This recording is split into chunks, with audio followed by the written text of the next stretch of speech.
అనగనగా ఒక పల్లెటూరిలో దర్శన్ అనే ఒక పేద రైతు ఉండేవాడు. దర్శన్కి 2 పిల్లలు, ఒకరు కమల్, మరొకరు విమల్.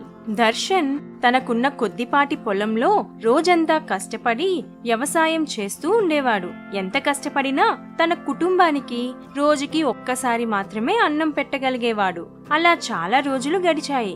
ఇంతలో వేసవికాలం వచ్చింది. చెరువులు, నదులు ఎండిపోయాయి. దర్శన్ పొలం కూడా నీరు లేక ఎండిపోయింది. దర్శన్ కుటుంబానికి కరువు మొదలైంది. పొలంలో పని లేక, వేరే పని దొరక్క దర్శన్ చేసేదేమీ లేక ఇంట్లోనే ఉండిపోయాడు. దర్శన్ తన భార్యను పిలిచి ఇలా అన్నాడు. మన పొలంలో నీరు లేక పంట మొత్తం పోయింది. బయట కూడా నాకెక్కడా పని దొరకడం లేదు. నీకు మన పిల్లలకి నేను రోజు పెట్టే ఆ ఒక్క పూట భోజనం కూడా ఇప్పుడు పెట్టలేకపోతున్నా. నన్ను క్షమించు. అయ్యో, మీరలా బాధపడకండి. మీరు మా కోసం ఎంతో కష్టపడుతున్నారు. మేమెంతో సంతోషంగా ఉన్నాం. మీరు ఇలా బాధపడితే మేం చూడలేము. అయినా అన్నం లేకపోతే ఏ? మన పెరట్లో జామ చెట్టు, బొప్పాయి చెట్టు ఉన్నాయి కదా. వాటి పండ్లు తిని మన ఆకలి తీర్చుకుందాం. మనకి ఆ దేవుడు మంచి రోజులు తప్పకుండా ఇస్తాడు. తన భార్య మాటలు దర్శన్కి ఎంతో ధైర్యాన్ని ఇచ్చాయి. తను మళ్ళీ తన పొలంలో పని చేయటం మొదలుపెట్టాడు. ఒకరోజు కమల్, విమల్ ఇంటి గుమ్మం దగ్గర ఆడుకుంటూ ఉన్నారు. అన్నయ్య, మనం భోజనం చేసి ఎన్ని రోజులైందో కదా. మళ్ళీ మనం ఎప్పుడు మంచి భోజనం చేస్తాం? అవును కమల్, నాకు కూడా పాయసం, పులిహోర, గారెలు తినాలనుంది. అమ్మని అడుగుదాం పదా. అమ్మా, అమ్మా, అమ్మా!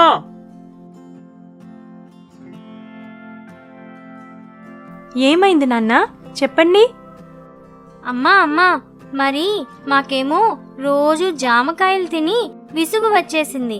నువ్వు మా కోసం ఏదైనా వండి పెట్టమ్మా. బాగా ఆకలిగా ఉంది. అవునమ్మా, నాకు పాయసం చేసిపెట్టు, లేదా పులిహోర చేసిపెట్టు. అది విన్న ఆ తల్లి ఏం చెప్పాలో తెలియక తన పిల్లలు నోరు తెరిచి అడిగినా తాను ఏమీ చేయలేక వాళ్లకి ఏమీ చెప్పకుండా పక్కకు వెళ్లి మనసులో ఎంతో బాధపడింది. మనసులో దేవుడికి మొరపెట్టుకుంది. కమల్, విమల్ మళ్ళీ వాళ్ళు మధ్యలో వదిలేసిన ఆట గుర్తొచ్చి ఆడుకోవడానికి వెళ్లిపోయారు. ఆ రోజు మధ్యాహ్నం విమల్ స్నేహితుడు సంజయ్ చేతిలో ఒక బుట్టతో వాళ్ళింటికి వచ్చాడు. సంజయ్, ఏంటి ఇలా వచ్చావు? ఈ రోజు నా పుట్టినరోజు. ఇదిగో చూడు, మా నాన్న నాకు కొత్త బట్టలు కొన్నారు. మా అమ్మ నాకు నచ్చినవన్నీ వండింది. నీకు కూడా భోజనం తీసుకొచ్చాను. ఇదిగో తీసుకో, నేను తొందరగా వెళ్ళాలి అని చెప్పి సంజయ్ బుట్ట విమల్కి ఇచ్చి వెళ్లిపోయాడు. అందులో ఏముందో అని ఎంతో ఆతృతతో ఇంటి లోపలికి వెళ్లి చూశారు. అబ్బా, ఎంత వింతగా ఉంది! ఈ రోజు మనకి తినాలనిపించినవన్నీ ఉన్నాయి. ఈ రోజు మనం మంచి భోజనం చేయబోతున్నాం. అమ్మా, అమ్మా! ఏంటి నాన్నా, ఏమైంది? విమల్ తన తల్లికి జరిగినదంతా చెప్పాడు.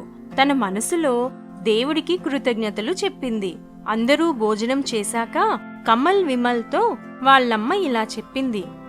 పిల్లలు, ఈ రోజు మీకు నచ్చిన భోజనం సంజయ్ తెస్తే రాలేదు, దేవుడు పంపిస్తే వచ్చింది. మీరు దేవుడికి కృతజ్ఞతలు చెప్పాలి. ఏంటమ్మా, సంజయ్ పుట్టినరోజు కాబట్టి ఈ రోజు భోజనం తెచ్చాడు. రోజు ఇస్తాడా? ఇవన్నీ మేం నమ్మం.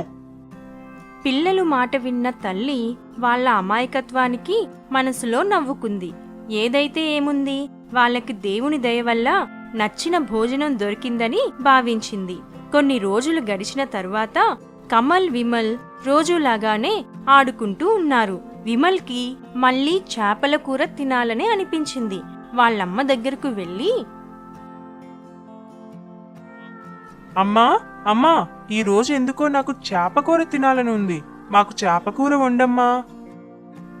నాన్నా, మన దగ్గర కొంచెం బియ్యమే ఉన్నాయి. చేప కొనేంత డబ్బు కూడా లేదు. ఇంకెప్పుడైనా వండుకుందాం, సరేనా? కానీ అమ్మా, నాకు చాలా ఆకలిగా ఉంది. చేపకూర తినాలని ఉంది. మీ కోరిక నాకు అర్థమైంది నాన్నా. ఒకవేళ చేప కొనడానికి మన దగ్గర డబ్బులు ఉన్నా సరే, ఇప్పుడు చేపలు ఎక్కడా దొరకడం లేదు. చెరువులు ఎండిపోయాయి కదా, ఇంకా చేపలు ఎక్కడుంటాయి చెప్పు? సర్లే మరేం చేస్తాం. అని నిరాశగా తలదించుకున్నాడు.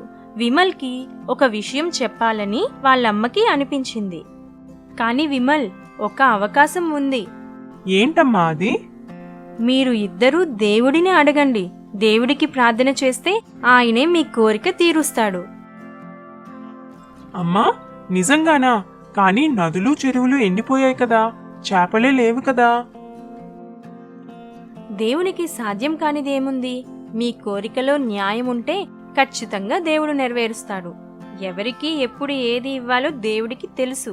మీరు వెళ్ళి దేవుణ్ణి అడగండి ముందు. అమ్మ చెప్పిన మాటలకి కమల్, విమల్కి కొంచెం నమ్మకం కలిగింది. ఒకసారి దేవుణ్ణి అడిగితే తప్పేముందిలే అని ఇద్దరూ మనసులో ప్రార్థన చేశారు. తర్వాత ఆడుకోవడానికి వెళ్ళిపోయారు. కానీ వారి మనసులో చేప ఎలా వస్తుందా అని ఆలోచిస్తూ ఉన్నారు. వాళ్ళ నాన్న ఇంటికి వచ్చేటప్పుడు ఏమైనా తెస్తాడేమోనని ఎదురుచూశారు. కొంత సమయానికి వాళ్ళ నాన్న ఖాళీ చేతులతో ఇంటికి వచ్చాడు. అప్పటికే వాళ్ళు ప్రార్థన చేసి చాలా సమయం గడిచింది. వాళ్ళింక నమ్మకం కోల్పోయారు.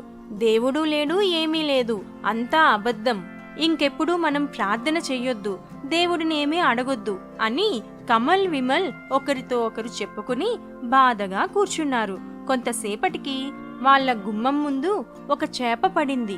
వాళ్ళు ఆశ్చర్యంగా పైకి చూశారు. ఆకాశంలో ఒక గ్రద్ద ఎగురుతూ వెళ్ళింది.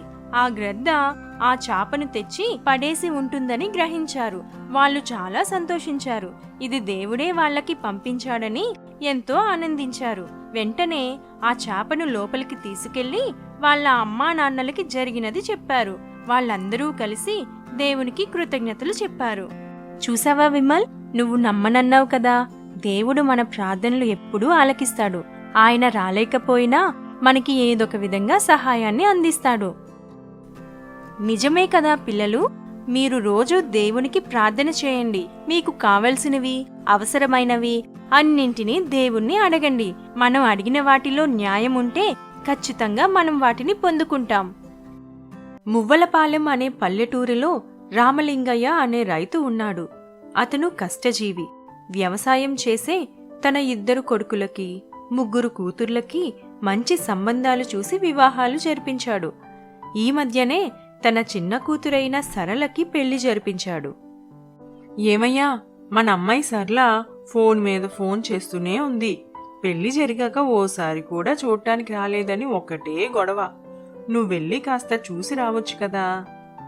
ఏమే కనకం, హైదరాబాద్ ఏమైనా పక్కనుందా? రైలు బండికి పోవాలి. ఇప్పుడు ఆ ప్రయాణాలవి చేయడం నా వల్ల కాదే. కావాలంటే నువ్వెళ్ళు. భలే మాట్లాడుతున్నావే. రెండో అమ్మాయి నీళ్ళోసుకుంది కదయ్యా, నేనిక్కడ లేకపోతే ఎలా? మన పెద్దోడు కొడుకు సూర్య తాతయ్య వెళ్తే చెప్పు నాయనమ్మా, నేను తోడుగా వెళ్తానన్నాడు. వాణ్ణి తీసుకుని పోయిరండి, సరేనా? సరే అనకపోతే నువ్వు వదులుతావే? పోయొస్తాలే. సూర్యకి చెప్పు ఆ టికెట్లు అవి బుక్ చేస్తాడు. రామలింగయ్య ఇంకా తన మనవడు సూర్య హైదరాబాద్కి బయలుదేరారు. అనుకోకుండా వాళ్ళు 2 ట్రైన్లు మారాల్సి వచ్చింది. వాళ్ళు ఒక సిటీలో దిగారు. అక్కడ నుండి 2వ ట్రైన్ రావడానికి లేట్ అవుతుందని అనౌన్స్మెంట్ ఇచ్చారు. అప్పటికి రాత్రి 9 అయింది. బాబు సూర్య, ఎప్పటికొస్తుందిరా బండి? తాతయ్య 4 గంటలు లేటుగా నడుస్తుందట. బండి రావటానికి రాత్రి 12 దాటిపోతుంది. 8ంటికి రావాల్సిన బండి ఇంకా రాకపోవడం ఏంటి? రైలు బండిలో ఏవైనా కొనుక్కుని తిందాంలే అనుకున్నాను. సర్లే, ఈ స్టేషన్లో టిఫిన్ ఏదైనా దొరుకుతుందేమో, తిందాం పద. తాతయ్య, ఇందాక నా పక్క కూర్చున్న వాళ్ళు మాట్లాడుకుంటుంటే విన్నాను. స్టేషన్ పక్కన పెద్ద హోటల్ ఉందట. భోజనం చాలా బాగుంటుందని చెప్పుకుంటున్నారు. మనం అక్కడికి వెళ్ళి తిందాం తాతయ్య. అంత పెద్ద హోటల్ అయితే డబ్బులు ఎక్కువేమోరా. వెళ్దాం తాతయ్య, ఎప్పుడూ వెళ్ళలేదు కదా. బాబు సూర్య, నువ్వెప్పుడూ ఏదీ అడగలేదు. నీకు వెళ్ళాలనిపిస్తే వెళ్దాం పద. ఆ తాత మనవడు స్టేషన్ పక్కన ఉన్న ఆ హోటల్కి వెళ్లారు. ఆ హోటల్ బయట పెద్ద పెద్ద కార్లు ఆగి ఉన్నాయి. అలాంటి హోటల్కి వాళ్ళు ఎప్పుడూ వెళ్ళలేదు. హోటల్ లోపలికి వెళ్ళబోతుండగా సెక్యూరిటీ గార్డ్ వాళ్ళని లోనికి వెళ్లకుండా అడ్డుపడతాడు. ఏంటి, ఎక్కడికి లోపలికి వస్తున్నారు? మేము భోజనం చేయడానికని వచ్చాం. మీలాంటి వాళ్ళకి రోడ్డు పక్కన చాలా బళ్ళున్నాయి, అక్కడికి వెళ్ళండి. ఇక్కడ అందరూ పెద్ద పెద్ద వాళ్ళు వస్తారు. మేనేజర్ సార్కి తెలిసిందంటే నా ఉద్యోగం పోతుంది. బాబు, ఇక్కడ తిన్నవాటికి మేము డబ్బులు కట్టేస్తాం. మాకేం ఊరికే పెట్టొద్దు నాయనా.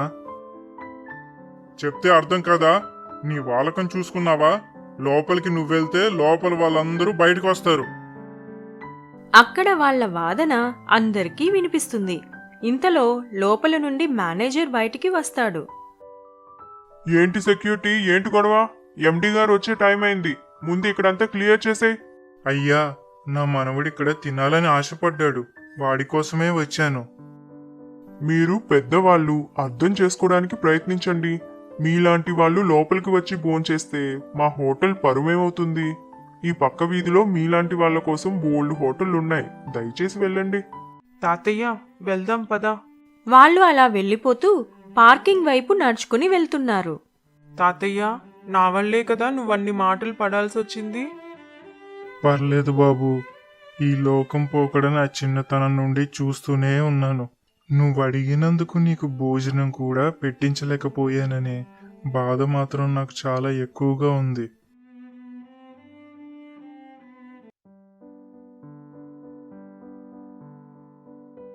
ఏం పెద్దాయనా, భోజనం చేయలేదా? అవును, మమ్మల్ని లోనికి వెళ్ళనివ్వలేదు. మాలాంటి వాళ్ళు భోంచేయడం వాళ్ళకి పరువు తక్కువట. నువ్వు ఊరుకో బాబు, వాడు చిన్నోడయ్యా, ఏమీ తెలియదు, అలానే మాట్లాడతాడు. మేం వెళ్ళొస్తామయ్యా అని చెప్పి రామలింగయ్య, సూర్య వెళ్ళిపోతుంటే అతను వాళ్ళని వెనక్కి పిలిచి వాళ్ళు ఎంత వద్దని చెప్తున్నా వినకుండా వాళ్ళిద్దరినీ తన కారులో కూర్చోమన్నాడు. ఇంతలో కార్ డ్రైవర్ వచ్చి ఫ్రంట్ సీట్లో కూర్చున్నాడు. చూడు రవి, ఈ పెద్దాయన మన గెస్ట్. ఈరోజు వాళ్ళతో కలిసి నేను డిన్నర్ చేస్తాను. మేనేజర్కి వెళ్ళి చెప్పు. ఆ డ్రైవర్ కార్ని సరిగ్గా హోటల్ ముందు తీసుకెళ్లి ఆపాడు. ఇందాక బయటకు గెంటేసిన సెక్యూరిటీ గార్డ్ ఎండీతో పాటు వస్తున్న రామలింగయ్యకి వంగి నమస్కారం చేశాడు. మేనేజర్ ఎదురుగా వచ్చి నమస్కారం పెట్టి వాళ్ళని ఒక టేబుల్ దగ్గరకు తీసుకువెళ్లి కూర్చోబెట్టారు. అక్కడ మిగిలిన వాళ్ళందరూ వాళ్ళనే చూస్తున్నారు. అప్పుడు ఎండీ ఆ మేనేజర్తో ఇలా మాట్లాడాడు. ఈయనెవరో తెలుసా? రైతు, మన అందరి కోసం వ్యవసాయం చేసే రైతు. మన హోటల్లో మనం సర్వ్ చేస్తున్న భోజనం ఇలాంటి రైతన్నలు పండిస్తేనే వస్తుంది. ఆయన లేకపోతే మన బిజినెసే లేదు. అలాంటిది ఆయన ఇక్కడ కూర్చొని భోంచేస్తే మన పరువు తగ్గిపోతుందా? సారీ సార్, నన్ను క్షమించండి, తెలియక చేశాను. ఆ రోజు తన మనవడు అడిగినట్టుగా రామలింగయ్య తనకి ఆ హోటల్లో భోజనం ఇప్పించాడు. ఆ హోటల్ ఎండీ కూడా వాళ్లతో కలిసి భోంచేశాడు. అంతేకాకుండా ఎప్పుడు ఆ ఊరు వచ్చినా తనని వచ్చి కలవమని చెప్పాడు. రామలింగయ్య, సూర్య చాలా సంతోషించారు. నిజమే కదా, ఎంతో మంది ఆ మేనేజర్ ఇంకా సెక్యూరిటీ గార్డ్ల మనుషుల్ని వాళ్ళ వస్త్రధారణ, పై రూపాల్ని చూసి అలా వాళ్ళని తక్కువగా చూస్తూ ఉంటారు. మనిషిని మనిషిలా చూడటం అందరూ నేర్చుకోవాలి.